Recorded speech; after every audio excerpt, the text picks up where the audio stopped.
வாழ்க வையகம், வாழ்க வையகம், வாழ்க வளமுடன்.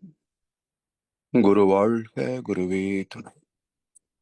சிந்தனையை, உடல் நலத்தை சீர் அமைத்து உய்வித்த குருவே வாழ்க. வாழ்க வளமுடன், வாழ்க வளமுடன், வாழ்க வையகம். கனடா ஸ்கை யோகா அறக்கட்டளை சிறப்பாக நடத்தி வருகின்ற ஆன்மீக அன்புள்ளங்கள், குறிப்பாக பேராசிரியர் முனைவர் சிவசங்கரம் ஐயா அவர்கள் மற்றும் இந்த நிகழ்ச்சியை தொடர்ந்து சிறப்பித்து வருகின்ற அன்பர்கள் அனைவருக்கும் அருட்தந்தை வேதாத்ரி மகர்ஷி அவர்கள் சார்பாக வாழ்க வளமுடன் என்ற வாழ்த்துக்களையும் எனது அன்பு கலந்த பணிவான வணக்கத்தையும் சமர்ப்பித்து, குருவின் குரல் வேதத்திரிய தொடர் சிந்தனையின் 133ஆம் பாகத்தில் இறுதி தலைப்பாக தொண்டாற்றி இன்பம் காண்போம் என்ற கருத்தை சிந்திக்க துவங்குகின்றோம். மகரிஷியுடைய கவி: தேவை பழக்கம் அமைந்த சூழல் தன்மை தெளிவடைந்து வரும் அறிவின் உயர்வுக்கேற்ப நாவை மனத்தை செயலை பயன்படுத்தும் நற்பண்பின் பல படியில் மக்கள் உள்ளார். சேவை செய்ய முன்வருவோர் சமுதாயத்தில் தியாகம், விட்டு கொடுத்தல், பொறுமை, அன்பு யாவையும் தன் இயல்பாய் பழகிக்கொண்டு எவ்வுயிருக்கும் கருணையோடு ஈகை செய்வோம் என்று அற்புதமான ஒரு 8 வரிகள். வாழ்க்கை என்பதே தேவை பழக்கம் அமைந்த சூழல் தன்மை தெளிவடைந்து வரும் அறிவின் உயர்வுக்கு ஏற்ப. தெளிவடைந்து வரும் அறிவின் உயர்வு இது யாருக்கு இருக்கிறதோ அவர்கள்தான் தொண்டுக்கு வருவார்கள். தெளிவில்லாத மயக்கத்தில் உலக வாழ்க்கை மேடையில் ஆடுகின்ற அனைத்து மக்களும் இந்த நற்பண்பை பெறுவது சாத்தியம் இல்லை. இந்த பண்புகளை பெறுகின்ற போது அடுத்து வெளிப்பாடு, செயல்பாடு என்ன என்றால், நாவை மனத்தை செயல்படுத்தும் நற்பண்பின்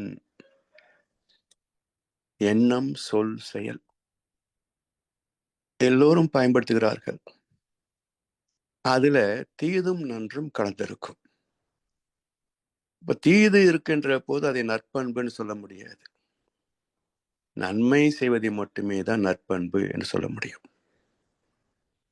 அந்த நற்பண்பில் பல படியில் மக்கள் உள்ளார்.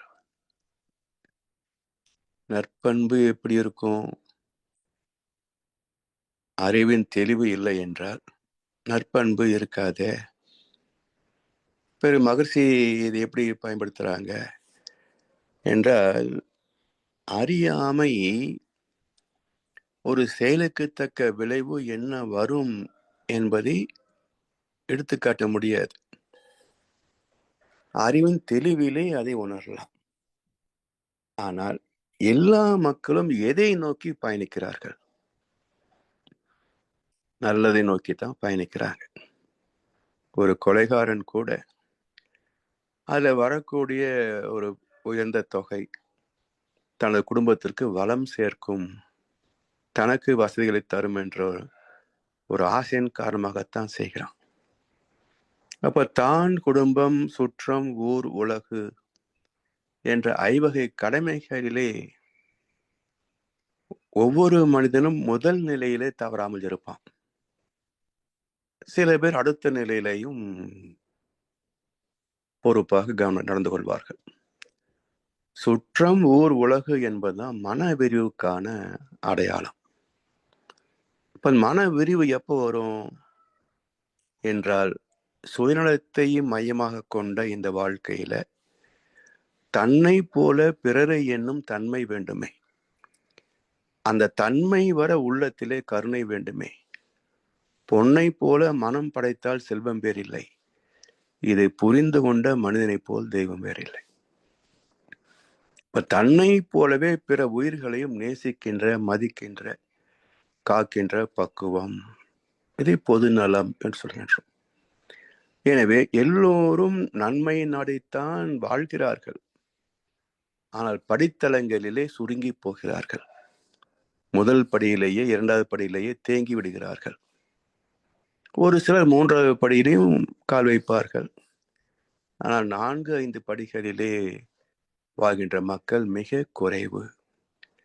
சமுதாய தொண்டு என்று வருபவர்கள் கூட சுயநலத்தை மையமாக வைத்திருப்பதை பார்க்கிறோம்.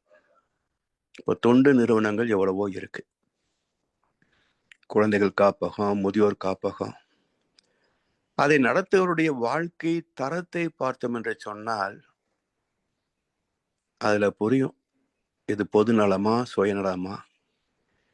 இது ஒரு வகையான வியாபாரம். இந்த முதியோர் காப்பகம், குழந்தைகள் காப்பகம் நடத்துவதெல்லாம் ஒரு வகையான சுயநலம் சார்ந்த வியாபாரம். மக்களின் மனித நேயத்தை காசாக்கி சுரண்டுகின்ற ஒரு மனோநிலை. ஒரு சில பாரம்பரிய நிறுவனங்கள் தான் அந்த நோக்கத்தை சரியாக செய்கிறார்கள். சமீபத்தில் முளைக்கின்ற தொண்டு நிறுவனங்கள் எல்லாம் இது ஒரு வியாபாரமாக பார்க்கிறார்கள். ஒரு நாளைக்கு ஒரு அமைப்புக்கு ஒரு 1000 ரூபாய் கொடுத்து பாருங்க. அடுத்த நாள் 10 போன் கால் வரும். நாங்க எங்க நடத்துறோம், அதை நடத்துறோம், இதை நடத்துறோம். எப்படி என் நம்பர் உங்களுக்கு கிடைச்சதுன்னு கேட்டீங்கன்னா, சும்மா ரேண்டமா போட்டோம் சார் அப்படிம்பாங்க. ரேண்டம் எப்படி போடுவீங்க? நேற்று தான் ஒருத்தருக்கு 1000 ரூபாய் கொடுத்தேன், உடனே எனக்கு 10 கால் வருதுன்னா ஒரே ரூமில் உட்காந்துக்கிட்டு வியாபாரம் பண்றீங்க. சரி, நடத்தவுடைய வாழ்க்கை தரம் பார்த்தீங்கன்னா ஏசி பங்களா என்ன, கார்கள் என்ன, எடுபடி ஆட்கள் என்ன. நடத்துவது தொண்டு நிறுவனம். எளிமையல்லவா அடிப்படை. அப்ப எளிமையில்லாத வாழ்க்கை இது ஒரு வகை வியாபாரம் தானே. மக்களின் மனித நேயத்தை காசாக்குகின்ற காய்மைத்தனம் தானே. எனவே இப்படி பல படித்தளங்கள் இருக்கின்றன உலகத்துல. நற்பண்பின் பல படியில் மக்கள் உள்ளார். சரி, இதுல சேவை செய்ய முன் வருவோர் சமுதாயத்தில் தியாகம், விட்டு கொடுத்தல், பொறுமை, அன்பு யாவையும் தன் இயல்பாய் பழகிக்கொண்டு, இதெல்லாம் பிறக்கும் போது இருக்குன்னு சொல்ல முடியாது. சில குணங்களோடு பிறக்கிறோம். வாழ்கின்ற காலத்திலே பெருமை உணர்ந்து, சிறப்பை உணர்ந்து, தேவை உணர்ந்து பலவற்றை நாம் கற்றுக்கொள்கிறோம். அதில் நற்பண்புகளும் அடக்கம். அகத்தாய் பயிற்சியில ஆசை சிரமத்தல், சினம் தவிர்த்தல், கவலை ஒழித்தல், இவற்றெல்லாம் பயிற்சி செய்கிறோமே, பழகிக்கொள்கிறோம் இல்லையா? அப்ப பிறப்பில் இல்லாத ஒன்றை வாழ்க்கையில் பற்றுகின்ற ஒரு அக்கறை தானே இந்த பயிற்சிகள் எல்லாம் செய்கிறோம். அதுபோல பழகிக்கொண்டு இவற்றெல்லாம் தியாகம், விட்டு கொடுத்தல், பொறுமை, அன்பு.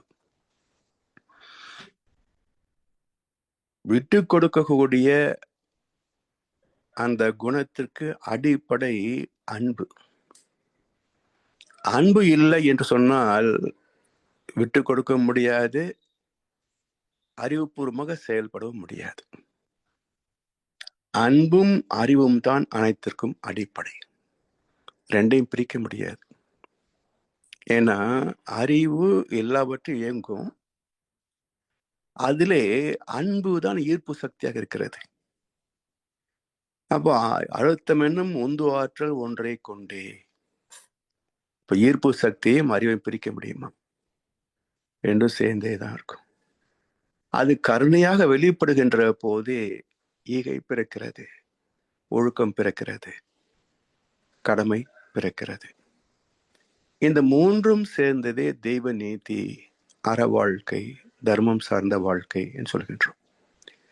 எனவே சமுதாயத்திற்கு சேவை செய்ய முன் வருபவர்கள் இன்றைக்கு பாருங்களேன் எப்படி இருக்கிறாங்கன்னு.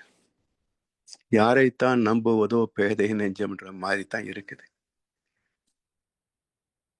மக்களை காப்பாற்றுகிறோம், செருப்பா தைக்கிறோம் என்று சொல்லி வருகின்ற அரசியல்வாதிகள் எல்லாம் பார்த்தீங்கன்னா ஒருத்தரையும் பொதுநலவாதின்னு ஏற்றுக்கொள்ள முடிவதில்லை. எல்லாம் சுயநலவாதிகளாகத்தான் இருக்கிறாங்க. யாரை பலிகடா ஆக்கியும் தான் வளமாக வாழ்ந்தால் போதும் என்ற சுயநலவாதிகள் எல்லாம் இன்றைக்கு அரசியல்வாதிகள் ஆயிட்டாங்க. அப்ப மக்களுக்கு எப்படி வாழ்க்கை தரம் உயரும்? எனவே அடிப்படையிலே சேவை செய்ய முன்வருவோர் தியாகம், விட்டு கொடுத்தல், பொறுமை, அன்பு,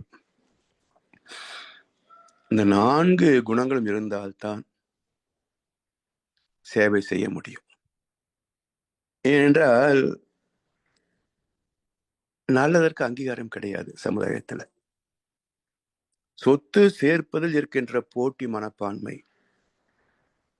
நீ 1 லட்சம் தர்மம் பண்ணியா, நான் 1.5 லட்சம் தர்மம் பண்ணுவேன்ப்பா. நீ 1.5 பண்ணியா, நான் 2 லட்சம் தர்மம் பண்ணுவேன் என்று யாராவது போட்டி போடுவதை பார்த்திருக்கிறோமா?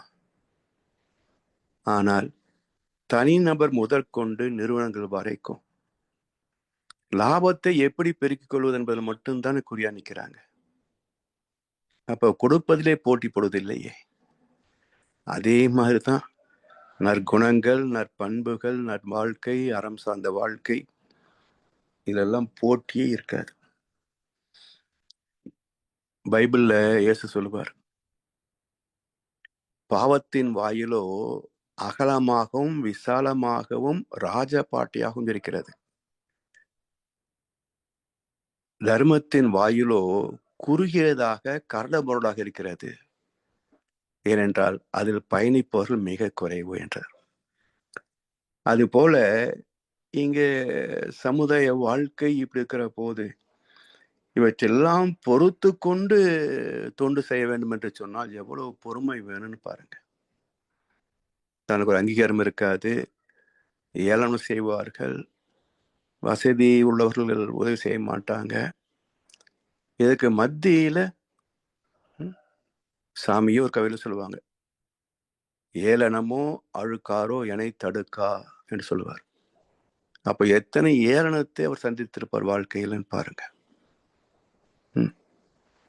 எனவே இதெல்லாம் உலகத்தின் இயல்புகள். இவற்றை கடந்து தொண்டு செய்ய வேண்டும் என்று சொன்னார். அப்போ எவ்வளவு விட்டு கொடுக்கக்கூடிய மனோபாவம் வேணும் பாருங்க. இதெல்லாம் அடிப்படை பண்புகள். தொண்டு என்ற வாழ்க்கைக்கு வருகின்ற போது இவையெல்லாம் அடிப்படை நற்பண்புகள். இது எப்படி வரும்? அன்பு அப்படின்னு சொல்லிட்டோம். அன்பு எப்படி வரும்? அறிவை அறியாமல் அன்பை வெளிப்படுத்த முடியாது. சோ அறிந்தது சிவம், மறந்தது அன்பு. அறிவை அறிந்தால் அன்பு வெளிப்படும். அறிவு என்பது இருப்பு. அந்த இருப்பின் தன்மையை வெளிப்படுத்துகின்ற இயல்பு அன்பு. அப்ப அறிவு எழுச்சி பெற்றால் அன்பாகும், ஈர்ப்பாகும். அதை அறிவது எப்படி? நீதி நெறி உணர் மாந்தராகி வாழும் நிலை உணர்ந்து தொண்டாற்றி இன்பம் காண்போம் என்று இன்னொரு கவிதை சொல்வார். நீதி என்றால் இறை நீதி என்று அர்த்தம். நெறி என்றால் அந்த இறை நீதிக்கு இணங்கி மதித்து வாழ்கின்ற அறநெறி என்று அர்த்தம். அப்ப நீதி நெறி உணர் மாந்தராகி, தெய்வ நீதியையும் அதை சார்ந்து மதித்து வாழ்கின்ற அறநெறியையும் இயல்பாக கொண்ட ஒரு அற்புதமான வாழ்க்கை. அதுதான் மனிதன் என்ற சொல்லுக்கே பொருத்தம் என்கிறார். நீதி நெறி உணர் மாந்தராகி. இதுல சரியான ஆப்பு வச்சிருக்கிறார் பாருங்க. நீதி நெறி உணர்ந்தால் மாந்தர், உணரவில்லை என்றால் என்ன பேரு? அதாவது திருந்தாத உள்ளங்கள் இருந்தென்ன லாபம், வருந்தாத உருவங்கள் பிறந்தன லாபம் என்றார் கவிஞர் வாலி. அப்போ மனிதன் சொல்ல முடியாது, ஏதோ ஒரு உருவம். அது போல நீதி நெறி உணர்ந்தால்தான் மனிதன் என்று பெயர். அதை உணரவில்லை என்று சொன்னால் மாக்கள் என்று சொல்வார்கள். மக்கள் அல்ல, மாக்கள். சரி, இதை உணர்ந்து விட்டால் வாழும் நிலை உணர்ந்து தொண்டாற்றி இன்பம் காண்போம். வாழும் நிலை என்ன? வாழும் நிலை என்ன? தெரிந்தோ தெரியாமலேயோ தொண்டுதான் வாழ்க்கை. மக்கள் புரிந்து கொள்ளவில்லை, இருந்தாலும் தொண்டுதான் வாழ்க்கை. அது எப்படி அடையாளம் காண முடியாமல் போனது என்றால், அங்கே பணம் குறுக்க வருது. இப்போ ஒரு மருத்துவ படிக்கிறார். அவரு தனக்கும் தன் தாய் தந்தை குடும்பத்திற்கு மட்டும்தான் மருத்துவம் பார்ப்பாரா? அப்போ தினசரி மருத்துவமனைக்கு வந்து பொதுமக்களுக்கு தானே மருத்துவம் பார்க்கிறாரு. இதுக்கு தொண்டு என்ற பேர் இல்லாம வேற என்ன? இல்லையா? எத்தனையோ நோயாளிகளின் துன்பத்தை நீக்குகின்ற தொண்டு தானே மருத்துவம். அப்புறம் எப்படி தொழில் செய்யறோம் என்றால், அவர் கட்டணம் வாங்கிக்கிறாரு, ஃபீஸ் அதுலயும் அதிகமா வாங்குறாரு அநியாயத்துக்கு. அப்ப தொண்டே அங்கே வியாபாரமாகி விடுகிறது. அப்ப அடிப்படையில் வாழ்க்கை தொண்டுதான். ஆனால் பணம் இடையில் நுழைந்ததால் தொண்டே வியாபாரமாக பார்க்கப்படுகிறது. தொண்டு மறைந்து போனது, மறந்து போனது. இதே போல நீங்க ஒவ்வொன்றையும் நினைச்சு பாருங்களேன். ஒரு விவசாயி விவசாயம் பார்க்கிறார். எத்தனை தானியங்கள், பயிர்கள், காய்கறிகள், பழங்கள் எல்லாம் அறுவடை செய்கிறார். எல்லாவற்றையும் அவரே சாப்பிட முடியுமா? அப்போ பல்லாயிரம் மக்களுக்காக சில ஆயிரம் விவசாயிகள் தங்கள் உழைப்பை வைத்து இந்த மக்களுக்கெல்லாம் உயிர் தருகிறார்கள். உழவர்கள் இல்லை என்று சொன்னால் வாழ்க்கை ஏது? முற்றும் துறந்த முனிவர்கள் உயிரையும் துறக்க வேண்டி வரும் என்பார் வள்ளுவ பெருந்தகை. அது போல மனித வாழ்க்கையே தொண்டு வாழ்க்கை தான். பணம் வந்து எல்லாவற்றையும் நாசமாக்குச்சு. பணம் மட்டும் வரவில்லை என்று சொன்னால் லஞ்சம், ஊழல், நிர்வாக சீர்கேடு எதுவுமே இருந்திருக்காது உலகத்துல. அப்ப எந்த நோக்கத்திற்காக பணம் உருவாக்கப்பட்டதோ அதுவே பெரும் சிக்கலாகி போனது உலகத்துல. எனவே நீதி நெறி உணர் மாந்தராகி வாழும் நிலை உணர்ந்து விட்டால் வாழ்க்கையே தொண்டுதான். இதுல என்ன என்றால், இதை தொழிலாக வருமானம் சார்ந்தாக பார்க்கின்ற போது இன்பம் இருக்காது. எத்தனை பேஷண்ட் வந்தாங்க, எத்தனை நோயாளிகள் வந்தாங்க, வருமானம் எவ்வளவு, அந்த கணக்கு தான் பார்க்க தோணுமே தவிர நோயாளி வராம இருக்கட்டும், உலக மக்கள் எல்லாம் நலமாக வாழட்டும் என்று மருத்துவர் நினைப்பாரு. நினைத்தால் அவருக்கு சுகமா இருக்கும். நினைக்கல என்ன, நேற்று விட இன்னும் வருமானம் குறைஞ்சு போச்சு, கொஞ்சம் வருத்தமா இருக்கும். 4 நாளைக்கு பேஷண்ட் வரலன்னு சொன்னா அடுத்து எங்க போறாங்கன்னு பார்த்து பொறாம வரும். எனவே பணம் தான் எல்லா பிரச்சனைகளுக்கும் காரணமாகிவிட்டது. எனவே அடிப்படை வாழ்க்கையே தொண்டுதான். அதில் கிடைப்பது இன்பம் தான். அதான் வள்ளுவர் அழகா சொல்வார், ஈத்து உவக்கும் இன்பம் அறியார்கொள், தாம் உடைமை வைத்து இழக்கும் அன்கணவர். அது ரொம்ப அழகா கவிஞர் கண்ணதாசன் பாட்டில் சொல்வார், பணம் இல்லாதவன் கையை பார்த்து எடுத்து போடுங்க, அதில் இன்பம் என்றால் என்ன என்று கொடுத்து பாருங்க. பணம் இல்லாதவன் கையை பார்த்து எடுத்து போடுங்க, அதில் இன்பம் என்றால் என்ன என்று கொடுத்து பாருங்க. ஈத்து உவக்கும் இன்பம் அறியார்க்குள், தாம் உடைமை வைத்து இழக்கும் அன்கணவர். ஒன்னு சொத்தெல்லாம் இருக்கும் போது இவன் செத்துருவான், அல்லது இவன் இருக்கும் போதே சொத்தெல்லாம் ரெய்டுல போயிடும், அல்லது திருட்டுல போயிடும், அல்லது பூகம்பத்துல போயிடும். சரி, இந்த அன்புதான் அடிப்படை. அது இல்லாத இடம் எங்கே? அன்பும் கருணையுமாய் அகன்ற நிலையில் உள்ளாய். இறைவன் இல்லாத இடம் கிடையாது. அணுவுக்குள் அணுவாய் அப்பாலுக்கு அப்பாலாய் எல்லாருக்குள்ளேயும் எல்லா அணுக்களுக்குள்ளேயும் இறைவனைத்தான் இருக்கின்றான். அப்ப இறைவன் இயல்பே அன்பும் கருணையும் தானே. அப்ப அன்பும் கருணையுமாய் அகன்ற நிலையில் உள்ளாய். என் மனதை விரித்து இணைத்துக் கொண்டாய் உன்னுள்ளே. கண்ம வினைகள் எல்லாம் கழிந்தன உணர்கின்றேன். உன்னை அறிந்து ஒய்ய உலகோர்க்கு தொண்டு செய்வேன். இப்போ தொண்டு என்று வந்த பிறகு பல வகை இருக்கு. மருத்துவம் பார்ப்பது ஒரு தொண்டு, கல்வி கட்டி தருவது ஒரு தொண்டு, உணவளித்து உயிர் காப்பது ஒரு தொண்டு. இப்படி எத்தனையோ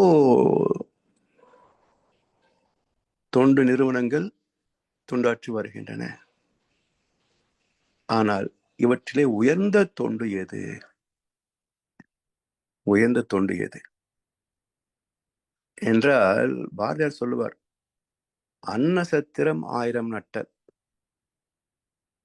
ஒரு அன்னசத்திரம் வைக்கிறதுக்கே எத்தனை செலவாகும்னு பாருங்க. நம்ம அரசாங்கத்தை கேட்டா சொல்லுவாங்க எத்தனை கோடின்னு. அவங்க எதுவும் லட்சத்திலே செலவு பண்றது இல்லை. ஒரு ஒரு ப்ராஜெக்ட் போடுறதா கூட 8 கோடி தான் கொடுப்பாங்க.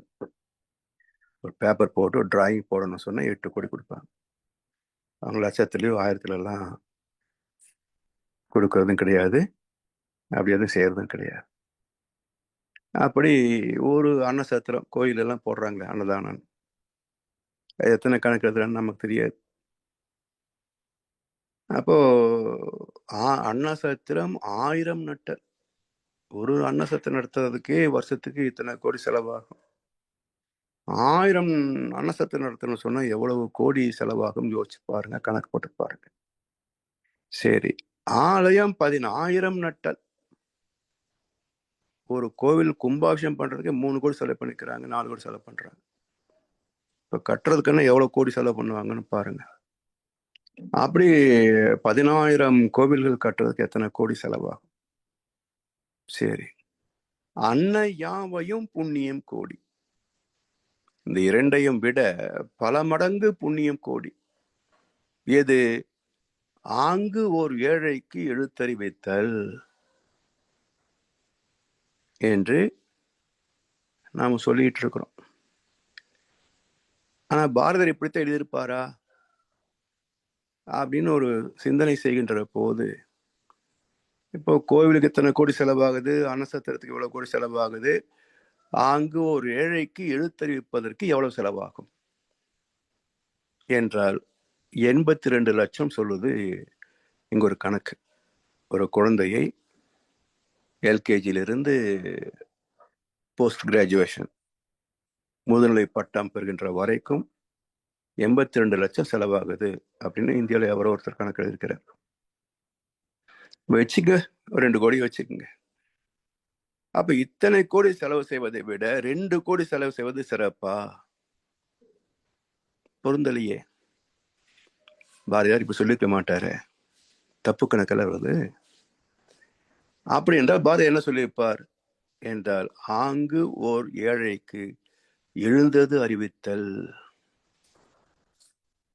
ஏன்னா எந்த மகானும் பணத்தை செல்லுமாக மதிக்கவே மாட்டாங்க.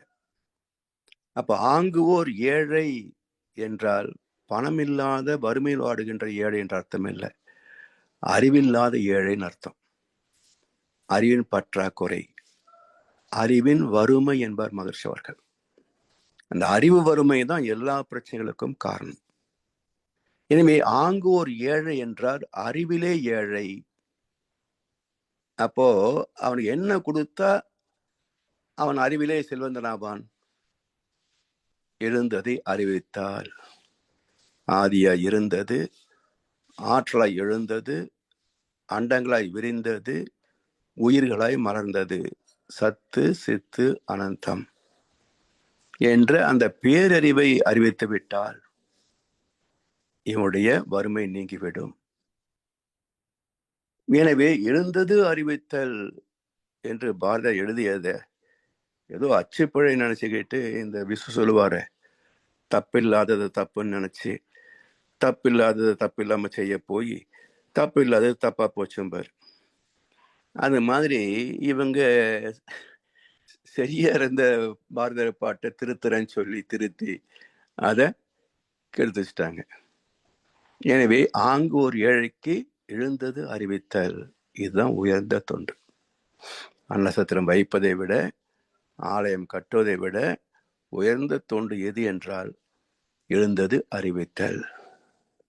அதான் சாமி சொல்றாங்க, உன்னை அறிந்து உய்ய உலகோர்க்கு தொண்டு செய்வேன். கர்மத்தின் விளைவாக எழுந்து இயங்கும் உண்மையினை உணர்த்துவது இக்காலத்திற்கு ஏற்ற ஒத்த உயிர் தொண்டாகும். உணர்வோம் செய்வோம் என்று இன்னொரு கவியில சொல்லுவார். எனவே உலகத்திலேயே உயர்ந்த தொண்டு கல்வி தானமோ, இரத்த தானமோ, மருத்துவ தானமோ அல்ல. உயர்ந்த தொண்டு அறிவு தானம்.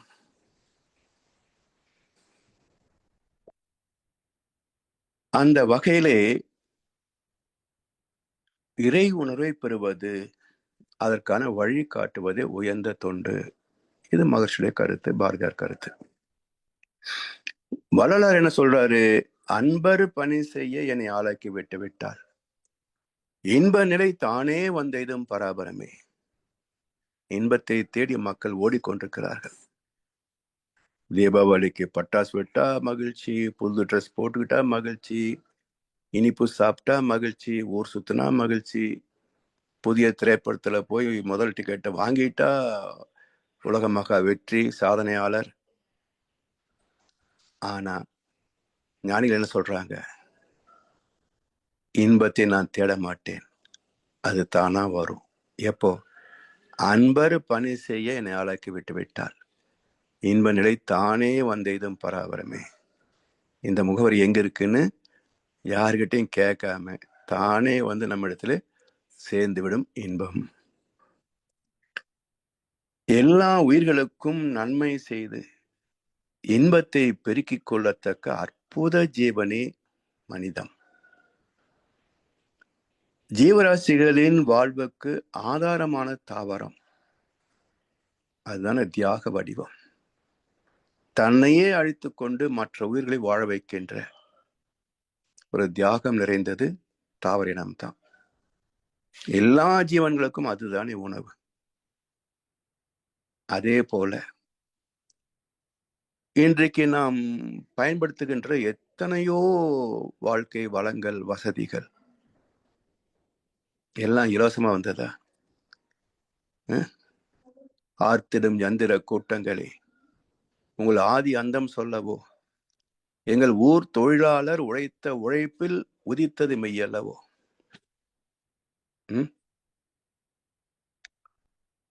எனவே உழைப்பு இல்லாமல் உயர்வு கிடையாதுங்க. அப்ப அந்த உழைப்பாளிகள் அடுத்தது. என்னதான் இருந்தாலும் இந்த உலகத்திற்கு இறைவனின் கடமையை சுமந்து வந்த ஒரு இனம். உலகத்தில், பிரபஞ்சத்தில் படைப்புக்கு பிரம்மா, ஜீவன்களில் மனிதர்களில் பிறப்புக்கு அம்மா. அப்ப பெண்ணின் பெருமை. இந்த 3 பேருமே தியாக சின்னங்கள் என்பார் மகர்ஷி அவர்கள். தாவரம், பெண்கள், உழைப்பாளிகள், இந்த 3 துறையும் தியாகத்துறை. அதை மதித்து போற்ற வேண்டும். அதை மதிக்க தெரியவில்லை என்று சொன்ன நன்றி கெட்டத்தனம் என்பார் மகர்ஷி அவர்கள். எனவே தன்னுள் அடங்கியுள்ள தெய்வீகத்தை அறியாமை, ஆசை, எதிர்பார்ப்பு, பணம், பதவி என்ற மாயத்திரை மறைத்திருக்கிறது. இதை அறிந்து கொள்ளவோ நீக்கிக் கொள்ளவோ மக்களுக்கு ஆர்வம் இல்லை.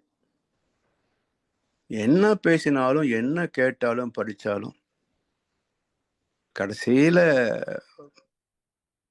பணத்தை விட்டு கொடுக்கவோ, பதவி விட்டு கொடுக்கவோ முடிவதே இல்லை. அதாவது வெளி உலகத்துல கூட பரவாயில்லைங்க, நம்ம மன்றங்களே போற போது என்னவா இருக்கிறீங்க நீங்கன்னு கேட்பான் பேராசிரியர். அது இல்லைங்க ஐயா, மன்றத்துல ஆலியார்ல என்னவா இருக்கிறீங்க? எதுலயும் இல்லை. இல்லைங்க, அது சொன்னா மக்கள் அதிகமா வருவாங்க. அப்போ கருத்துக்கு மதிப்பு இல்லை. இந்த பதவியில் உள்ளவர்கள் வந்து பாடம் நடத்துறாங்க சொன்னா அதுக்கு மதிப்பு அதிகமா.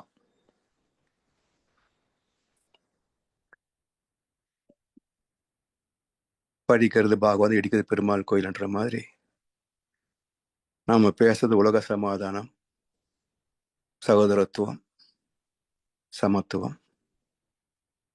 இங்கேயே பதவியில் இருந்தா தான் நாங்க வந்து கேட்போம், பதவியில் இல்லைன்னா வரமாட்டோம் அப்படின்னா இது எப்படி இருக்கு? இது போல என்ன படித்தாலும் கேட்டாலும் பேசினாலும் கடைசியில அதுக்கு அதை விட்டு கொடுப்பதற்கு மனம் முன் வருவதே கிடையாது. பணத்தின் மீதுதான் பக்தி என்ற பின் பந்த பாசமே ஏதடா.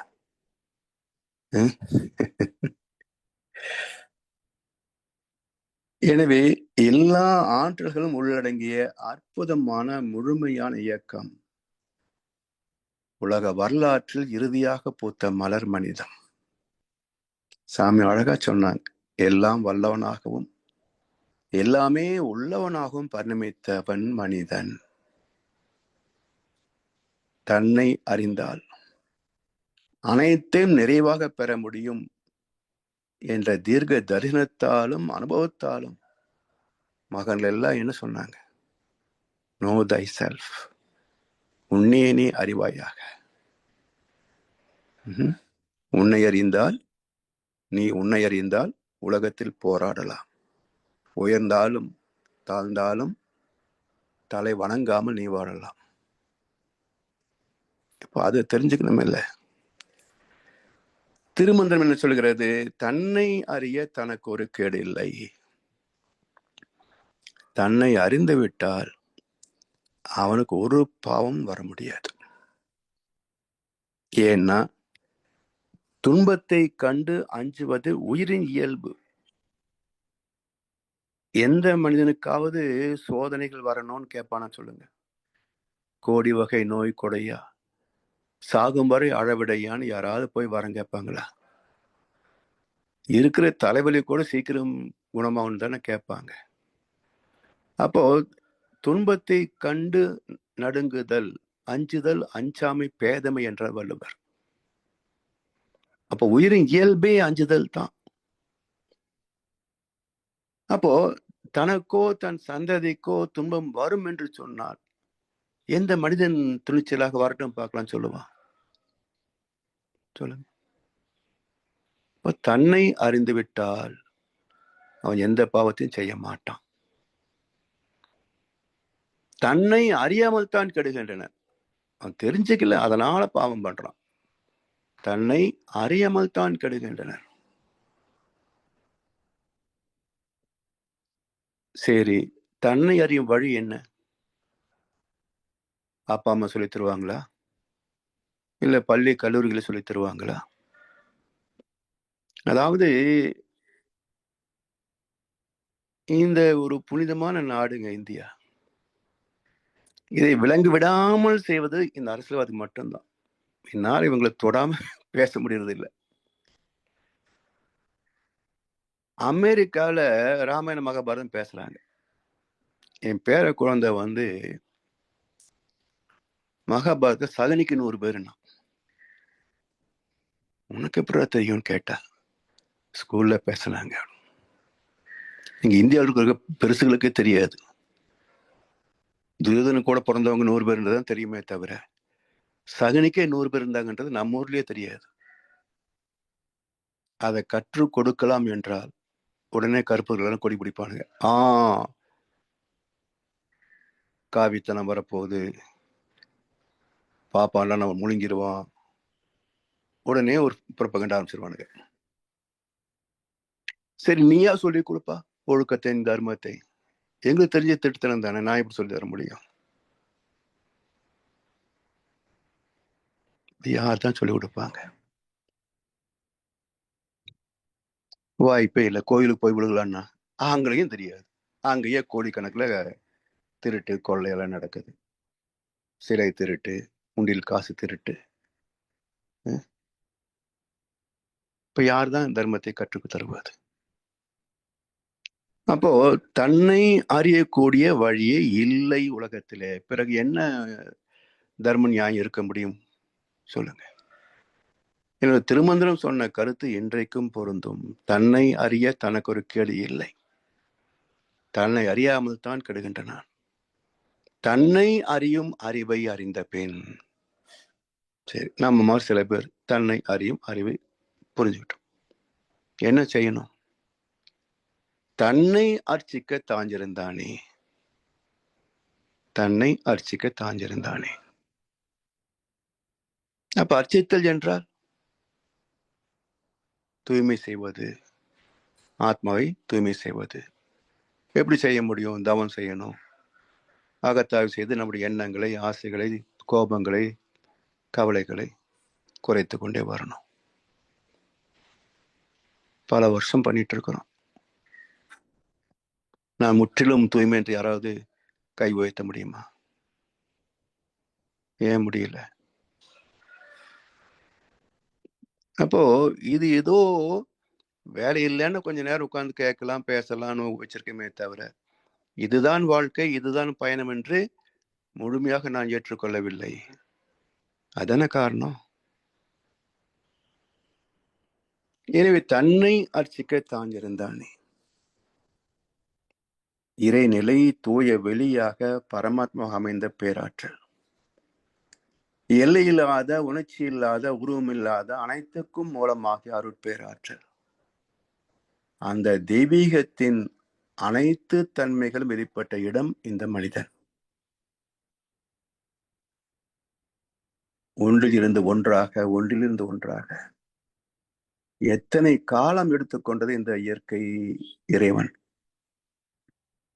சும்மா பிறந்துட்டுமா டக்குன்னு வந்து மனுஷன் பிறந்துட்டானா? இவ்வளவு நீண்ட பயணத்திற்கு பிறகு பூத்த ஒரு அற்புதமான மலர்.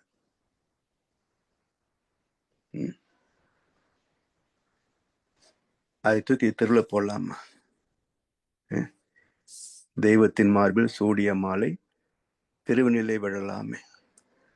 திருவினிலே விழுந்தாலும் வேறொரு கைப்படலாமா?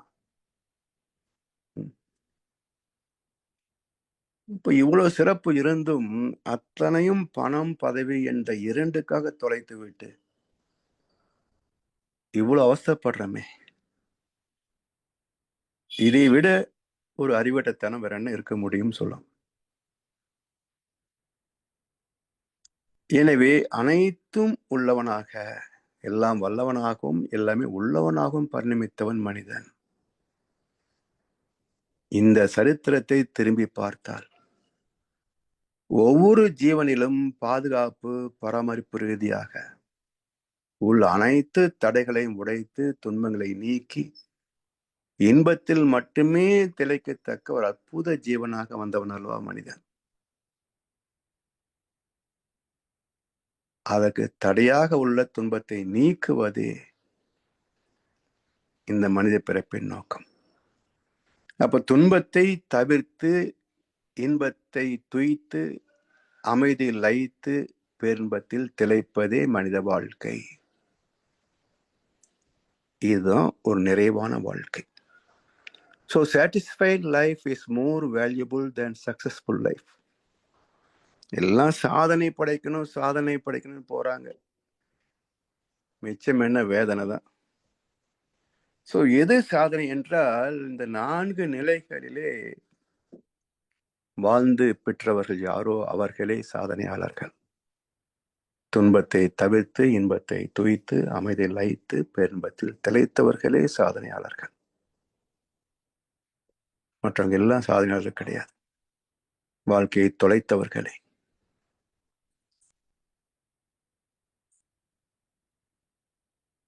இதை இந்த ஜீவாத்மா தூய்மை பெற்றுவிட்டால் இதுவரைக்கும் மறைந்திருக்கின்ற தெய்வீகம் வெளிப்படும். மனம் என்ற கோவில் திறக்கின்ற நேரம் அழைக்காமல் அங்கே தெய்வம் வந்து சேரும் என்பார் கண்ணதாசன். ஸோ தெய்வம் அங்கேயே தான் இருக்குது, எங்கிருந்து வந்து சேர போறது? மூடி இருக்கின்ற திரை நீக்கப்பட்டு விட்டால் இறைநிலை தெரியும். அதைத்தான் வள்ளலாருடைய ஆலயங்கள் எல்லாம் 7 திரைகளை நீக்கி ஜோதியை தரிசிப்பது. இவங்களை 7 திரைகளை கட்டி வச்சுக்கிட்டு ஒவ்வொன்றா நீக்கிட்டு இருக்கிறாங்க. 7 உயிர் மையங்களை கடந்து விட்டால் துரியத்திலே அறிவு பிரகாசிக்கும். அதுதான் அருட்பெருஞ்சோதி. எனவே ஜீவனின் பிறப்பும் உணர்வு அற்ற நிலை, இரண்டுக்கும் இடைப்பட்ட வாழ்க்கையோ உணர்வுபூர்வமான நிலை. எனவே பிறப்பு இறப்பு இடை உணர்தல் இயக்கமாகி நீதி நெறி உணர் மாந்தராகி வாழும் நிலை உணர்ந்து தொண்டாற்றி இன்பம் காண்போம் என்றார் மகர்ஷி அவர்கள். இப்போ இறை உணர்வு பெற்றால்தான் அறநெறி வாழ்வார். இறை உணர்வு பெறவில்லை என்று சொன்னால் கருணையும் பிறக்காது, நன்றியும் பிறக்காது.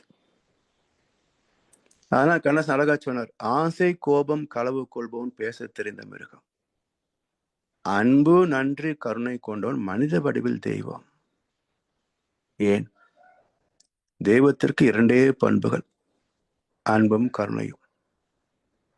மனிதனாக வந்த எனக்கு உணவு முதல் பல தேவைகள் உண்டு. இவற்றையெல்லாம் நானே உற்பத்தி செய்து கொள்ளவோ நிறைவு செய்து கொள்ளவோ முடியாது. பலருடைய கூட்டு உழைப்பு, ஒத்துழைப்பு, உறவு தேவை இருக்கிறது. பெற்ற அனைத்திற்கும் நான் நன்றி செலுத்த வேண்டாமா? திருப்பி கடனை திருப்பி கொடுக்க வேண்டாமா? அப்போ இறைவனுக்கு 2 குணம், மனிதனாக வந்த எனக்கு 3 குணம் போதும். அன்பு, நன்றி, கருணை. மற்றவை எல்லாமே unnecessary attachments, தேவையில்லாத பற்றுகள், பந்தங்கள், பாசங்கள். இந்த 3 மட்டும் இருந்து விட்டால் இந்த வாழ்க்கை ஆனந்தத்தை தவிர வேறு ஒன்றுமே கிடையாது. எத்தனை கோடி இன்பம் வைத்தாய் இறைவா என்று அதிசயிக்கத்தான் தோன்றுமே தவிர எனக்கு ஏன் இந்த கஷ்டத்தை கொடுத்தேன் என்ற புலம்பல் இருக்காது. இதெல்லாம் வாழ்ந்து காட்டியவரும் மகான்கள். ஆனா பின்பற்ற வேண்டாமா? பின்பற்றினால் தானே பயன்பெற முடியும். என வெறுமனே பெருமைகளை பேசிக் கொண்டிருப்பதில் அர்த்தம் இல்லை. பிறந்தவர்கள் நிறைவாக வாழத்தான் வேணும். அந்த வழியை தெரிந்து பயன் கொள்ளவில்லை என்று சொன்னால் நிறைவு வந்து சேராது. சரி, இந்த தெய்வீக இன்பத்தை எவ்வளவு நேரம் அனுபவிக்க முடியும் சொல்லுங்க? பேரின்பம், பேரின்பத்தில் திளைக்கிறோம். எவ்வளவு நேரம் அங்கேயே நிற்க முடியும் சொல்லுங்க? முடியாது. இப்ப மீதி நேரம். அதனால் ஞானிகள் எல்லாம் ஏன் தத்துவங்களை எழுதி வைத்தார்கள் என்றால், இந்த மக்களுக்கு தேவை என்பது மட்டும் நோக்கம் அல்ல, அவங்களுக்கு பொழுது போகணும் இல்லை. சோ எதையோ நினைத்து கொண்டிருப்பதை விட ஒன்றை படைப்பதிலே, தத்துவத்தை எழுதுவதிலே காலமும் நல்ல வகையில போகும். தேவை உள்ளவர்கள் பயன் கொள்வார்கள். எல்லோருக்குமா புரியும்? எல்லோருமா படிப்பாங்க, பயன் கொள்ளுவாங்க? யாருக்கோ தேடல் இருக்கும், தேவை இருக்கும். அப்ப அவர்களுக்காக அது வந்து சேரும்.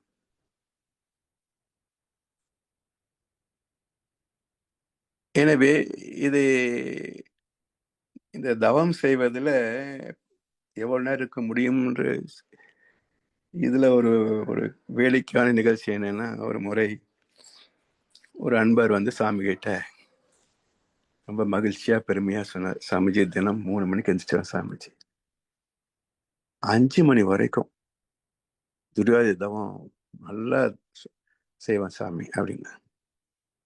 2 மணி நேரம், 3 மணிலிருந்து 5 மணி வரைக்கும் துரியாதி தவம் செய்வார். சாமி சிரிச்சுக்கிட்டே சொன்னாங்க, உட்கார்ந்துகிட்டே நல்லா தூங்கி பழகிருக்கிறீங்க என்னாரு. நல்லா உட்கார்ந்துகிட்டே தூங்கி பழகிருக்கிறீங்க என்னாரு. ஏன்னா 2 மணி நேரம் நிக்காதுங்க. அதாவது சில வினாடிகள், பேரின்பம் அல்லவா? இந்த பேரின்பத்தின் அனுபவம் சில வினாடிகள் கிடைத்தாலே இங்கே நம்முடைய வாழ்க்கையிலே சில நாட்களுக்கே அது பேரின்பத்தை தரும்.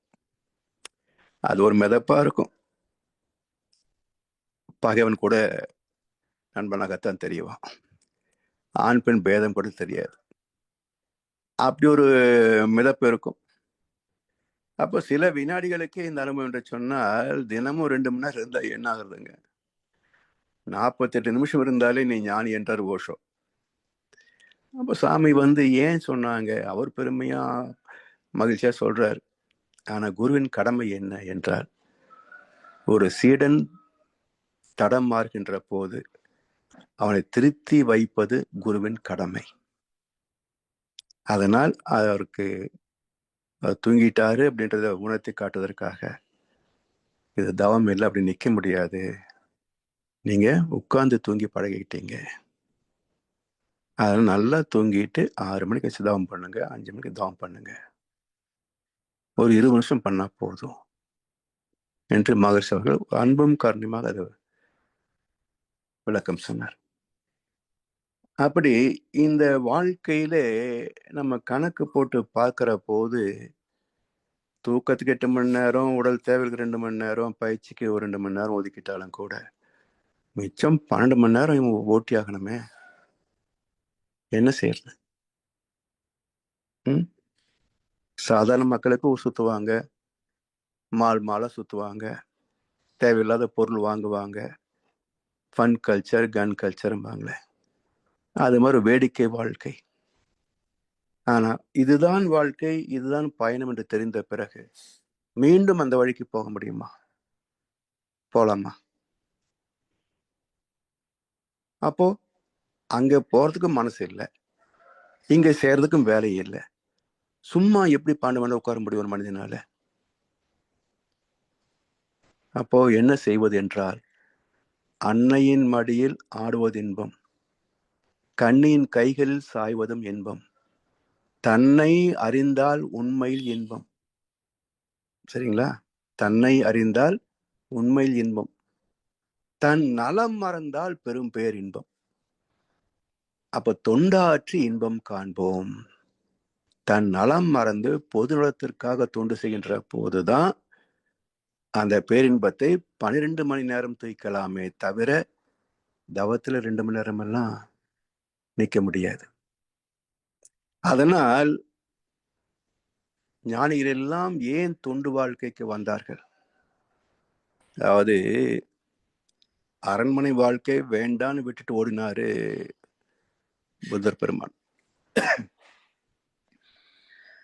ஒரு 13-14 ஆண்டுகள் எங்கெங்கோ அலைந்தாரு, என்னென்னோ பண்ணாரு, எங்க போனார், என்ன பண்ணார், யாருக்கும் குறிப்பே கிடையாது. அதே போல இயேசு பிரான்.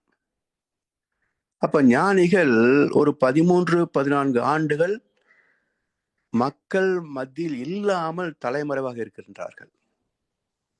டார்க் பீரியட் சொல்றாங்க. அதன் பிறகு ஒரு நாள் அவங்க ஞானியாக வெளிப்படுகிறார்கள். அப்படி ஞானம் பெற்ற பிறகு புத்தரன் செய்தாரு, அதே ஊருக்கு திரும்ப வர்றார். ஏன் என்றால், துன்பப்படுபவர்களை கை தூக்கி விடுவதே என்னுடைய கடமை. துன்பத்தில் இருப்பவர்களை, நரகத்தில் இருப்பவர்களை கை தூக்கி விடுவதே என்னுடைய கடமை.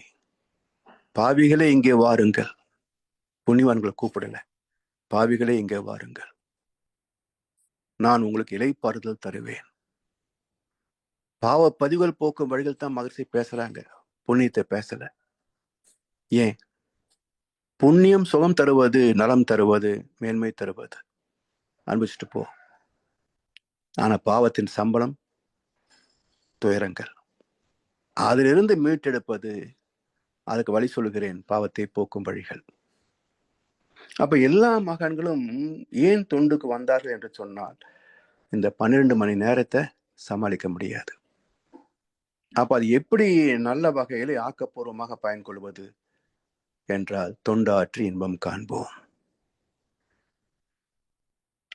சரி, இதுல ஏற்கனவே சொன்ன மாதிரி பொறுமை, தியாகம், விட்டு கொடுத்தல், அன்பு எல்லாம் வேணும் இல்லையா? கண்ணாசுரம் அழகா ஒரு பாட்டுல சொல்லுவார், பாஞ்சாலி உன்னிடத்தில் சேலை கேட்டான், அந்த பார்த்தனவன் உன்னிடத்தில் கீதை கேட்டான், நான் இருக்கும் நிலையில் உன்னை என்ன கேட்பேன், நன்மை செய்து துன்பம் வாங்கும் உள்ளம் கேட்பேன் என்னார். ஏன்னா மக்களால் நன்றி கெட்ட மக்கள் இவங்க. நன்மை செய்தவர்களுக்கே தீர்த்து வைப்பதில் திறம் வாய்ந்தவர்கள், தொண்டு செய்தவர்களையே முடிச்சு வைப்பதிலே திறமை வாழ்ந்தவர்கள். அப்படி முடித்து வைத்து விட்டு அதை பொய் சொல்லி மக்களை திசை மாற்றுவதிலேயும் வல்லவர்கள். அப்ப இதுக்கு மேல் இவர்களுக்கு உதவி செய்யணும்னு சொன்னா இப்ப எவ்வளவு பெரிய மனசு வேணுங்க. அப்ப இன்னும் நன்மை செய்து துன்பம் வாங்கும் உள்ளம் கேட்பேன் என்ற கண்ணதாசன். சாமி சொல்லுவாங்க, நன்மையை பிறக்கழித்து நட்டத்தை தான் ஏற்று இன்புறுவார் ஈசன் நிலை உணர்ந்தோர் என்பார். நன்மையை பிறக்கழித்து நட்டத்தை தான் ஏற்று. ஏன் அப்படின்னா வள்ளுவர் பல இடங்களை சொல்லுவார், இன்பத்தை கண்டு பெருமைப்படவோ துன்பத்தில் துவண்டு போகவோ கூடாது. இரண்டையுமே ஈஸ்வரனின் பிரசாதமாக இறைவனின் கருணையாக ஏற்றுக்கொண்டு விட்டால் இன்பம் துன்பம் பேதம் கடந்து விடலாம் என்கிறார் வள்ளுவ பல குரட்பாக்களிலே. அப்ப பேதத்தை கடப்பது எப்படி? உடலை கடந்தால் தானே பேதம் கடக்க முடியும். உடல் உணர்ச்சிகள் உள்ள வரைக்கும் பேதம் கடப்பது எப்படி? எனவே உடலை கடந்து உணர்ச்சிகளை கடந்து போக வேண்டும் என்றால் உணர்ச்சிகளின் எல்லை என்ன? 14 முதல் 40. உணர்ச்சிகளிலிருந்து தப்பிப்பது எப்படி? 13 0. அப்ப 14 கீழ் இறங்கி விட்டால் உணர்ச்சிகள் நம்மை தாக்க முடியாது, உணர்வுகள் நம்மை ஆட்கொண்டு விடும். இப்படி வாழ்க்கையின் அடிப்படை என்ன என்றால் தொண்டு செய்வதுதான் வாழ்க்கை. அதிலே ஒரு பெறக்கூடிய சுகம் வேறு எதிலும் பெற முடியாது என்பது பல ஞானிகளின் அனுபவம். ஏனென்றால் பணத்தை கொடுத்தால் குறைந்து போகும், அன்பு அறிவு கல்வி இன்பம் இவற்றை எவ்வளவு பகிர்ந்து கொண்டாலும் குறைந்து போகுமா? அன்பு அறிவு கல்வி இன்பம் இவற்றை பகிர்ந்து கொள்ள இட் வில் மல்டிப்ளை. அது குறைவதில்லை, பெருக ஆரம்பிச்சிடும். பணத்தை பகிர்ந்தால் குறைந்து கொண்டே வரும், இந்த 4ஐயும் பகிர்ந்தால் பெருகிக் கொண்டே வரும். இப்ப ஒரு இன்வெர்ஸ் ப்ரொபோர்ஷன், அது இயற்கையின் கொடை. இப்படி இதெல்லாம் ஒரு சேர அளிக்கக்கூடிய ஒரு அற்புதமான வாழ்க்கை. தொண்டாற்றி இன்பம் காண்போம். சரி, இது எங்கே வைத்தார் மகிழ்ச்சி பாருங்களேன். மனவளக்கலை பயிற்சிகளிலே இறுதி தலைப்பாக தொண்டாற்றி இன்பம் காண்போம் என்கிறார். ஏன்னா இந்த இறுதி தலைப்பாகிய இறுதி பயிற்சியாகிய தொண்டு செய்வதற்கு இதற்கு முன்பு எழுதப்பட்ட பேசப்பட்ட அனைத்து தத்துவங்களும் பயிற்சிகளும் செய்து ஆயிருக்க வேண்டும், தேர்ச்சி பெற்றிருக்க வேண்டும். அப்பதான் தொண்டுக்கு தகுதியாகிறேன். அதுல தேர்ச்சி பெறாமல் முழு மனதோடு எதிர்பார்ப்பின்றி பொறுமையோடு ஏளனத்தையும் அவதூறுகளையும் தாங்கிக் கொண்டு சேவை செய்வது அவ்வளவு எளிது அல்ல.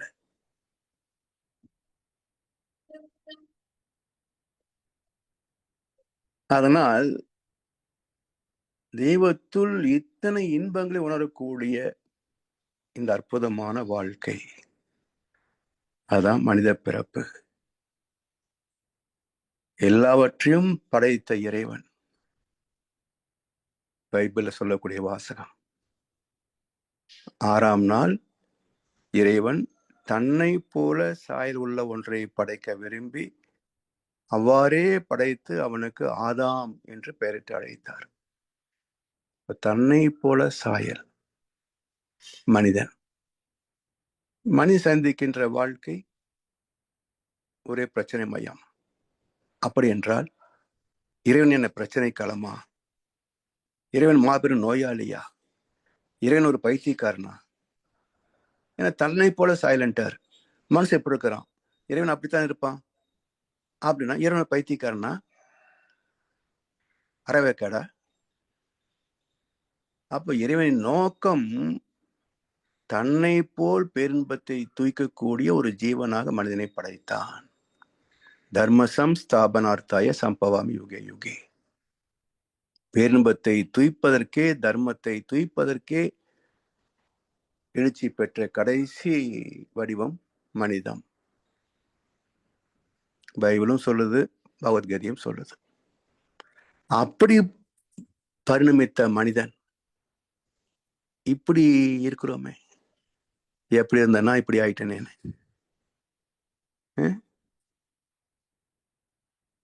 எனவே இந்த அறிவின் பயணத்திலே அறிவை புரிந்து கொண்டு பல படித்தளங்கள் சொன்னமே முதல் கவியில. அதுல ஒவ்வொரு படியாக உயர்ந்து வந்து விலங்கினத்திலிருந்து மனித வடிவத்தில் வந்தது முதல் படி. அதை உணர்ந்து மனிதனாக வாழ்வது இரண்டாவது படி. மனித நேயத்தில் உயர்ந்து ஞானம் பெறுவது மூன்றாவது படி. தொண்டாற்றி நிறைவு பெறுவது நான்காவது படி. முதல் படியிலேயே தேக்கம் பெற்று விட்டார்களே இந்த சமுதாயம். அப்ப தேங்கிவிட்டால் வாழ்க்கை சாக்கடை அல்லவா? முதல் படியிலே தேங்கிவிட்டால் அந்த தேக்கமடைந்த வாழ்க்கை சாக்கடை தானே. சாக்கடை என்ன மணக்கவா செய்யும்? புழு, பூச்சி, வைரஸ், பிரச்சனைகள், நோய்கள் அதுக்குள்ளதானே இருக்கும். சாக்கடைக்குள்ள எப்போ கங்கை தீர்த்தமாவது? இந்த சாக்கடை வாழ்க்கையே சொர்க்கம் நினைக்கிறவங்க எத்தனை பேர்? அதாவது மகாபாரத ஒரு கதை உண்டு. ஒரு பக்குவம் இல்லாத மனுஷன் ஒரு ஞானியை கிண்டல் பண்ணினான். நீ பன்றியாக போக கூடாதுன்ட்டார். பன்றியா மாறிட்டான். அப்பதான் தவற உணர்ந்தான். ஐயோ சாமி பண்ணிட்டு மன்னிச்சிருங்க, இதுக்கு ஏதாவது விமோசனம் சொல்லுங்க. உன்னுடைய மகன் உன்னை தேடி வந்து கொன்று விட்டால் நீ மீண்டும் மனிதனாவாய். சரி, வீட்டுக்கு போனான். பையன்கிட்ட பன்றி வடிவத்திலே பேசிட்டு ஓடி போயிட்டான். சரி, மகனும் தேடி தேடி பார்த்தான். கடைசியில் ஒரு நாள் சாக்கடையில இந்த பன்றி பிறந்துகிட்டு இருக்கிறத பார்த்தான். உன்னை கொல்ல போனான். உன்னை அந்த பன்றி கத்துச்சு, ஐயோ மகனை கொல்லாதே. அப்பா உன்னை கொன்னா தான் நீ மனுஷன் மறுபடியும் எனக்கு அப்பாவா மனுஷனா வருவேன். இல்லை வேண்டாம். இங்க பாரு, நான் எவ்வளவு சந்தோஷமா இருக்கிறேன் பாரு. இதை உங்க சித்தி பாரு, உங்க அண்ணன் தம்பிகள்லாம் பாரு, உங்க தம்பி தங்கச்சியெல்லாம் பாரு, நான் ரொம்ப சந்தோஷமா இருக்கிறேன் நான். ஸோ இந்த சாக்கடை வாழ்க்கையிலேயே ஒரு சந்தோஷத்தை, சொர்க்கத்தை காண்கின்ற மக்கள் இந்த சமுதாயம். இதுல போய் இந்த சாக்கடையில இருந்து ஒவ்வொன்றும் தூக்கி வெளியே ஒண்ணு வச்சுங்களேன், எவ்வளவு பொறுமை, தியாகம் விட்டு கொடுத்து இருக்கணும் பாருங்க. அதுவும் தூக்கி விடுறதுக்குள்ள மறுபடியும் உள்ளே விழுந்துரும். ஏன்டா தொந்தரவு பண்றேன். அப்படிப்பட்ட சமுதாயம் இது. நல்லதை சொன்னால் காது கொடுத்து கேட்க மாட்டாங்க. தீயதை செய்தால் ஏற்றுக்கொள்கிறார்கள். அதெல்லாம் அப்படித்தாங்க இருக்கும், ஏத்துக்கிறாங்க. நல்லா சொல்லி இப்படி செய்யணும் அப்படின்னா அது எதுக்குன்றான்.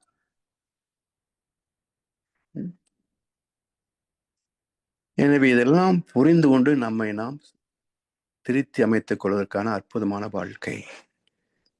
மனிதன் என்பவன் தெய்வமாகலாம். வாரி வாரி வழங்கும் போது வள்ளலாகலாம். வாழை போல தன்னை தந்து தியாகியாகலாம். உருகியோடும் மெழுகு போல ஒளியை பேசலாம். அப்போ அர்ப்பணிப்பு தான் வாழ்க்கை. அர்ப்பணிப்பு தான் பக்தியின் உச்சம். என்ன டோட்டல் சரண்டர் தானே பக்தியுடைய உச்சம். இறைவனிடத்திலே தன்னை ஒப்பு கொடுப்பது, சரணடைவது. அதே போல இந்த வாழ்க்கையை தியாகம் செய்தால் அதுவும் சரணடைவது தானே. அப்போ தொண்டு செய்வதும் இறைவனை வணங்குவதும் இரண்டும் ஒன்றேதான். மக்கள் சேவையே மகேசன் சேவை. இது ஒரு மதத்திற்கோ நாட்டுக்கோ மொழிக்கோ இனத்திற்கோ எல்லை கட்டப்படவில்லை. உலகில் உள்ள எல்லா ஜீவன்களுக்கும் தொண்டாற்றுகின்ற வகையிலே தன்னை உலக நல தொண்டன் என்று அடையாளப்படுத்திக் கொண்டார் மகர்ஷி அவர்கள். எல்லாரும் என்னென்னோ பட்டம் போட்டுக்கிறாங்க. ஒரு பக்கம் கவி பேரரசுன்றான், இன்னொரு பக்கம் ஒரு பட்டம் வச்சுக்கிறான். ஆனா தன்னை உலக நல தொண்டன் என்று பேர் வச்சுட்டவங்க எத்தனை பேருங்க? ஒருத்தர் தான். அவர் சொல்லுகின்ற இந்த தொண்டு வாழ்க்கை என்ன என்பதை அடுத்த அமர்வுகளை சிந்திப்போம் என்று சொல்லி வாய்ப்பளித்த அனைவருக்கும் நன்றி பாராட்டி இந்த உரையை நிறைவு செய்கின்றோம். வாழ்க வளமுடன், வாழ்க வளமுடன், வாழ்க வையகம். வாழ்க வளமுடன் ஐயா. மிக்க நன்றிகள். வாழ்க வளமுடன் ஐயா. தொண்டாற்றி இன்பம் காண்போம். அருமையான சூழ்நிலை. மிக்க நன்றி ஐயா. இப்பொழுது அன்பர்களுடைய கேள்வி பதில் பகுதிக்கு செல்வோம். ஐயாவிடம் உங்கள் கேள்விகளை கேட்க விரும்புபவர்கள் அல்லது கருத்துக்களை பரிமாற விரும்புபவர்கள் கைகளுடையத்தை கேட்கலாம்.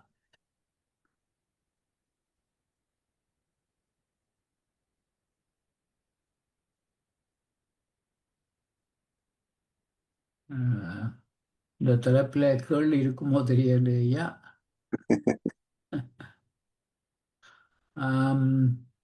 ராஜ்குமார் ஐயா, அன்மியூட் பண்ணிட்டு பேசுங்கள். அவர் வைக்கிட்டார்.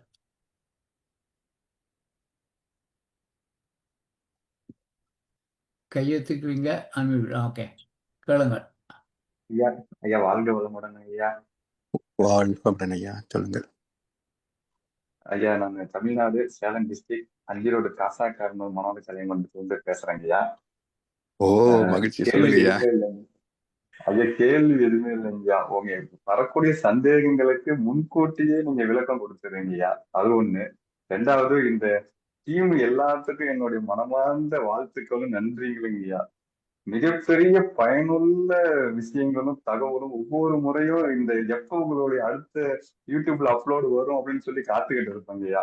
ரொம்ப நன்றிங்க. நன்றி தெரிவிக்கதாங்கய்யா. கண்டிப்பா இந்த டைம்ல நைட் ஷிஃப்ட் முடிச்சுட்டு வந்துட்டு கேக்குறேங்கய்யா. அதனால என்னுடைய இந்த அமர்வுல எனக்கு நான் வாழ்த்துக்கள் தெரிவிக்கிறதுக்கு மிக்க மகிழ்ச்சிங்கய்யா. நான் தான் உங்களுக்கு நன்றி சொல்லணும். இந்த கருத்தியெல்லாம் எல்லாம் கேட்கறீங்களே, அதுக்கு நான் தான் நன்றி சொல்லணும். சில நேரங்கள்ல தடுமாறும் போது, வழி தடமாறும் போது உங்களுடைய அந்த ஆடியோவை கேட்கறப்ப நமக்கு நல்ல பூஸ்ட் ஆகி மறுபடியும் சரியான பாதையில போறதுக்கு நல்ல பயனுள்ளதா இருக்குதுங்கய்யா. அதனால ரொம்ப நன்றிங்கய்யா. உங்க எல்லா டீமுக்குமே, அது கேள்வி பதில் நிகழ்ச்சியில கேள்வி கேட்கக்கூடிய அன்பர்கள் அனைவருக்கும் என்னுடைய வாழ்த்துக்களையும் நன்றியும் தெரிவிச்சுக்கிறேங்கய்யா. நன்றி நன்றி அம்மா. வாழ்க வளமுடன். வாழ்க வளமுடன். அடுத்து ராதாமா. வாழ்க வளமுடன் ஐயா. வாழ்க வளமுடன்மா. ஐயா, கடவுள் தன்னை போல சாயலுள்ள மனிதனை உருவாக்கினான்னு சொல்றீங்க. மனிதன் தானே தன்னை போல உள்ள கடவுளை உருவாக்கி இருக்காங்க. ஆமா ஆமாமா, எல்லா உருவமும் கடவுள் தானே. ஆமா. இறைவன் படைத்த உலகை எல்லாம் மனிதன் ஆளுகின்றான். மனிதன் வடித்த சிறைகளில் எல்லாம் இறைவன் வாழுகின்றான். கரெக்ட் தானே? ஆமா.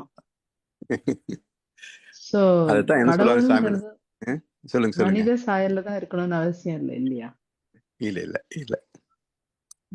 அதாவது சாயல்ன்றது அறிவும் அன்பும். அத வெளிக்காட்டக்கூடிய அது அது கூட எல்லா இடத்துலயும் இருக்கு இல்லைங்க. ஆமாமா, விலங்குகள்ல கூட இருக்கு அன்பும் அறிவும் இருக்கு. ஆமா, அதை முழுமையா வெளிப்படுத்த செய்யுது. ஆனா முழுமையாக வெளிப்படுத்தக்கூடிய ஒரு ஜீவன் மனுஷன் தான். ஏன்னா தொண்டு செய்வது விலங்குகளுக்கு முடியாது இல்லையா? அது மனிதனுக்கு மட்டுமே தானே. ஓகே, அது கூட செய்யுதுங்க. அது செய்யுது, சிலதெல்லாம் பாத்தீங்கன்னா. ஆமா ஆமா, இந்த இதுல டிஸ்கவரி சேனல்லாம் பாக்குற போது ஒரு குரங்கு வந்து அந்த தான் சாப்பிட்ட உணவு வந்து மீன்களுக்கு போட்டிருக்கிறத பார்க்குறோம். ம். அது போல எல்லாம் சில விலங்குகளும் செய்யுதுமா. அதாவது அது ஒரு ஜீவாருண்யம். இன்னொரு ஜீவன் துன்பப்படுவதை பார்க்கிற போது அதை காப்பாற்றக்கூடிய ஒரு தன்மை பார்க்குறோம். அதாவது இறையினுடைய தன்மை வந்து இயல்பான தன்மை அன்புங்கிறதுனால ஒரு ஜீவன் துன்புறதுன்னா அதை காப்பாற்றணும். அது எல்லா இறை அம்சம் உள்ள எல்லா ஜீவன்கள்லயும் அந்த தன்மை ஆமா இருக்கு. ஆமா இதுல வந்து பாருங்களேன், இப்போ வந்து என்னதான் உலகத்துல நம்ம பேசினாலும் ஏதோ ஒரு விபத்து அடிபட்டு விழுந்தா வச்சுங்களேன், உடனே 10 பேர் வந்து காப்பாத்துறாங்க, உதவி செய்றாங்க இல்லையா? கரெக்ட். என்னதான் மனிதநேயம் பத்தி போச்சு, எல்லாம் அப்படி பண்றேன் இப்படி பண்றாங்க பேசினாலும் ஒரு விபத்துன்னு வரும்போது யாரோ 10 பேர் வந்து உதவி செய்றாங்க பாருங்க. ஆமா. அப்ப இன்னும் மனிதநேயம் இருக்கத்தானே செய்யுது. இல்ல தன்னை மறந்த நிலையில உதவி செய்யறாங்க. ஆமா தன்னை ஆமா பத்தி ஞாபகம் இருந்தது, தன்னுடைய குடும்பம், தன்னுடைய பணம் ஞாபகம் இருந்ததுன்னா செய்ய மாட்டாங்க. செய்ய மாட்டாங்க. டக்குன்னு ஓடி வந்து அப்ப எல்லாம் மறந்தான்னு ஓடி வர்றாங்க. கரெக்ட். ம். அதுதான் அப்ப இயல்பான நிலைங்கிறது தன்னை மறந்த நிலை தானே. ஆமா நம்முடைய இயல்பு என்பது அன்பும் கருணையும் தான். அதை அதாவது மறைப்பது பணமும் பதவியும். கரெக்ட். அதாவது தன்னை உணர்ந்த நிலைங்கிறது தன்னுடைய இயல்பான தன்மையை உணர்ந்த நிலை. அவ்வளவுதான். உண்மை நாம இப்ப இருக்கிற ஆமா தன்மையை உணர்ந்த நிலைன்னு இருந்தா அது வந்து மாயையா தான் இருக்கு. ஆமா அதாவது மறந்து போனதை நினைவு கூட்டுவதுதான். அற்புதமான பிரம்மனுக்கு விளக்கம். மறந்து போனதை முருகன் நினைவுபடுத்தின மாதிரிதான். கடவுள் எனப்படுபவன் என்ற ஒரு பாடல் மனிதன். ஆமா கடவுள் எனப்படுபவனே மனிதனானான். கடவுள் அதே மாதிரி அறிந்தவனே அறிந்த போது அறியாதோர்க்கு கருத்துணர்த்தும் நூல்கள் பல எழுதி வைத்தான். கடவுள் நிலையதனை வெளியாய் காட்டும் கடமையே சிறந்ததென கொண்டான் ஞானி. கொண்டான். அதான். அற்புதம் ஐயா. வாழணும்னு ஆசையா தான் இருக்கு. அந்த மாதிரி நீங்க சொல்ற மாதிரி ஆமா ஒருத்தருக்கு டொனேஷன் கொடுத்தா உடனே அடுத்து யாராவது கேட்டுட்டு போன் பண்றாங்க. ஆமா அது வந்து செய்யலாமா கூடாதான்னு கூட தோணி போயிடுது சம்டைம்ஸ். நான் அது ஏத்துட்டேன் உண்மையா முதல்ல. ஆமா போய் சேருதா என்னங்கிற ஒரு வருத்தம் வருது. உண்மைங்கயா. எப்படி எல்லாம் மக்கள் இருக்கிறாங்க பாருங்களேன்மா. அதாவது இந்த கடவுள் ஒரு திரைப்படத்துல வந்து யாரும் பார்த்துருக்க மாட்டாங்க. அது நாத்திகமான ஒரு திரைப்படம் அது. ஆனா அதுல ஒவ்வொரு காட்சியும் வந்து ஒரு அறிவியல் சிந்தனை இருக்கும். அப்ப அதுல ஒரு காட்சி என்னன்னா, ஒரு நடந்து போயிட்டு இருந்த ஒரு ஒரு வயதான ஒருத்தர் வந்து திடீர்னு செத்துருவார். உடனே ஒருத்தர் வந்து துண்டு விரிச்சு அனாதை பொண்ணு அடக்க பொண்ணு காசு போடுங்க அப்படிம்பார். அப்போ இந்த கதாநாயகனும் கடவுள் கூட வருவாங்க. என்ன நடக்குது அங்கே அப்படிம்பார். அது ஒண்ணும் இல்லை கடவுளே, மனிதர்களின் கடைசி சொட்டு மனிதாபிமானத்தை அவன் காசாக்குகிறான் அப்படிம்பாங்க. அருமையான வசனம். மனிதனின் கடைசி சொட்டு மனிதாபிமானத்தை அவன் காசாக்குறான். இப்போ யாரோ சேர்த்து போன போட்டு காசு போடுங்கன்னு காசு பார்க்குறான் பாருங்க. அருமையான காட்சி. அது மறக்க முடியும். ரொம்ப வருஷம் முன்னாடி பார்த்த படம் அது. அது மாதிரி இருக்கு. உண்மைங்கய்யா. நன்றிங்கய்யா. வாழ்க வளமுடன். நன்றிமா. வாழ்க வளமுடன். வாழ்க வளமுடன். அடுத்து கவிதாம்மா. ஐயா வாழ்க வளமுடன். ஐயா வாழ்க வளமுடன். வாழ்க வளமுடன்மா. பன்றி கூட சேத்துல சந்தோஷமா இருக்குன்னீங்களா, அது எப்படிங்க? அதுக்கு மனுஷன் தெரியாது இல்ல, ஐந்தறி ஜீவன் தானே. அதாவது மனித தவிர எல்லா ஜீவன்களும் நல்லா தான் இருக்குது. மனித ஜாதியின் துயரம் யாவுமே மனதினால் வந்த நோயடா என்றார் கண்ணதாசன். இந்த மனசு இருந்துகிட்டு தான் நம்ம எல்லா பாடும் படுத்துது. தெய்வீகத்துக்கு போறதுக்கும் மனசுதான் அடிப்படை, பாழா போறதுக்கும் மனசுதான் அடிப்படை. சோ மனசு மனம் புலன் உணர்வினில் மயங்கிட மாயையாம். மனம் உயர் வெளியில் மறிவை தோய்ந்திட மனம் விரிந்து அறிவென்னும் மாபதம் எழுதிடும் மனம் அறிவாகிய மனிதனும் தெய்வமே. அப்ப அறியாமே சாக்கடை வாழ்க்கை, அறிவின் தெளிவிலே தெய்வீக வாழ்க்கை. ரெண்டுலயும் தன்னை மறந்துடுவான். இவனும் மறந்துடுறான், அவனும் மறந்துடுறான். என்ன, இவன் மறதியில இன்ப துன்பம் உடலை பாதிக்கும், அந்த மறதியில உடல் மறந்து போகும், இன்ப துன்பம் இருக்காது. இது ரெண்டும் எக்ஸ்ட்ரீம் எண்ட்ஸ், வடதுருவம் தென்துருவம் மாதிரி. இங்க இருக்கவங்களுக்கு அது தெரியாது, அங்க இருக்கவங்களுக்கு இது தேவைப்படாது.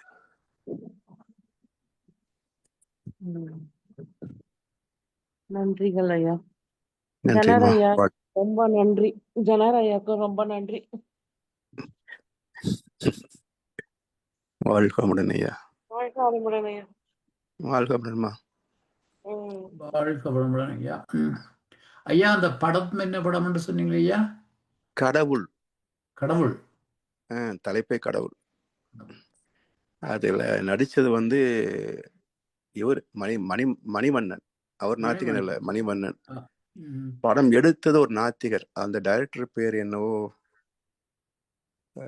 பேர் வருமே, வேலு பிரபாகரன். ஆமா. பாதி கனாலத்துக்கு முன்ன வந்த படமா ஐயா? அது வந்து ரொம்ப காலமாச்சுங்க, கிட்டத்தட்ட 90s வந்தது படங்க அது. ஓ, ஐ see. இப்போ அது கிடைக்காது உங்களுக்கு, இந்த இதுல யூடியூப்ல கூட இருக்காது. நன்றி ஐயா. நன்றி. நாங்கள் இத்துடன் நிறைவு செய்வோம் ஐயா. சரிங்கய்யா. அனைவருக்கும் நன்றிகள். இதுவரை நேரமும் குருவின் குரல் வகுப்பு 133 சிறப்பாக நடைபெடுத்தி தந்த முதுநிலை பேராசிரியர் பழனிசாமி ஐயாவுக்கு நன்றி தெரிவிப்பதில் ஐயாவுக்கு ஒரு வாழ்த்து தெரிவிப்போம். பேராசிரியர் பழனிசாமி ஐயா அவரது உடல் நலம், மனவளம், பொருளாதார வளம், அவரது அன்பு குடும்பம், அவரது வேதாத்திரிய தொண்டு